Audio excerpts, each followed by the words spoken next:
Hello snowboarders of the internet, I'm your host Avran LeFeber, and in this video we're going to be reviewing the new K2 Hypnotist. That's right, a higher end freestyle board from K2.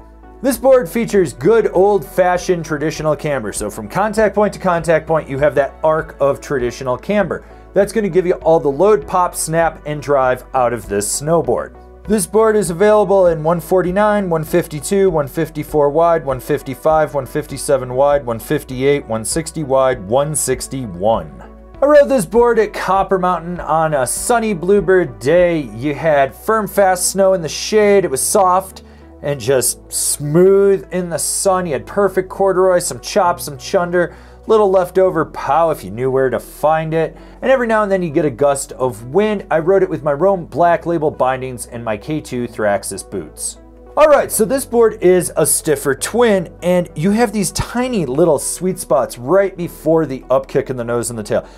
That's where the slight difference is. Otherwise it's consistently the same flex throughout the board, but those sweet spots have a little bit more give, and when you really get your weight on them, you notice that.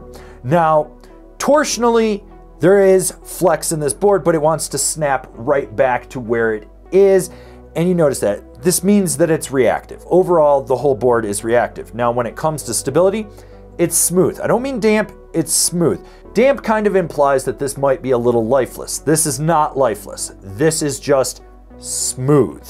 It does what you need it to do. You don't have to worry about it. It cruises over everything in its path and just keeps on going. Yeah, you might feel a little chatter here and there, but you don't have to worry about it. It's not gonna buck you around. It's just gonna keep on going all the way through everything you need it to do. This board has snap. First off, it's traditional camber. Second off, it's stiffer. So when you load up that camber, you roll back on the tail, it pops, and you're gonna go a little bit deeper, further, and higher than you thought. It's got that type of snap to it. You want to ollie over a roller? Cool. You want to ollie over a whole family of fat skiers? Even better. Sending that roller, launching that cat track gap, it's going to boost for you. What you put in, you get double out of this board. It's one of those decks that just has solid snap. Now when it comes to jumps, it's really designed for bigger jumps. Small, medium, sure, it's not going to have a problem with it. You're just going to send it further than you thought. So you're probably taking it deep in the landing, if not to flat. You're not hitting any knuckles with this board. But when you're hitting bigger stuff, you're gonna notice that you've got that pop to really let you just launch off the lip. You wanna be laid back and let the lip throw you? It's still gonna give you added boost. But you wanna be more assertive with it? It's really, really going to pop. While this board is a twin and it does have sweet spots in the nose and the tail, they're so small and this board's so stiff, they're gonna look weak and soggy.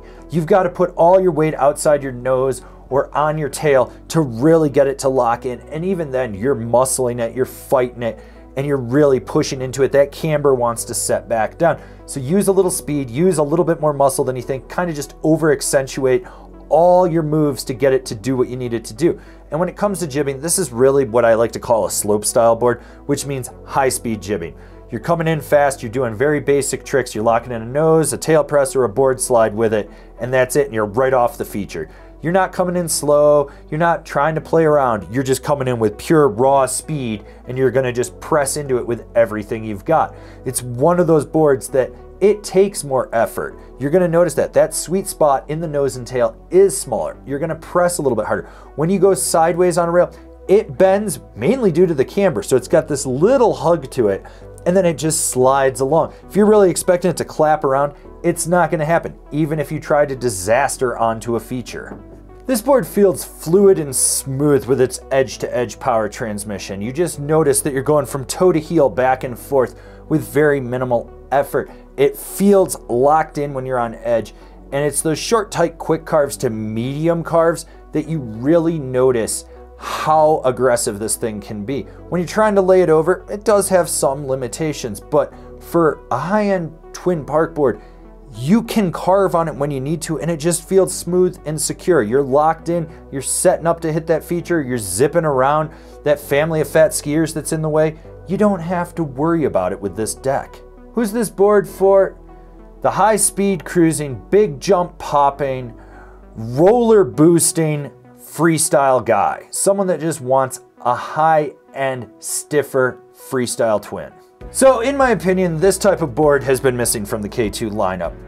I knew the second I got on it, this was going to be aggressive, and I don't have a problem with that.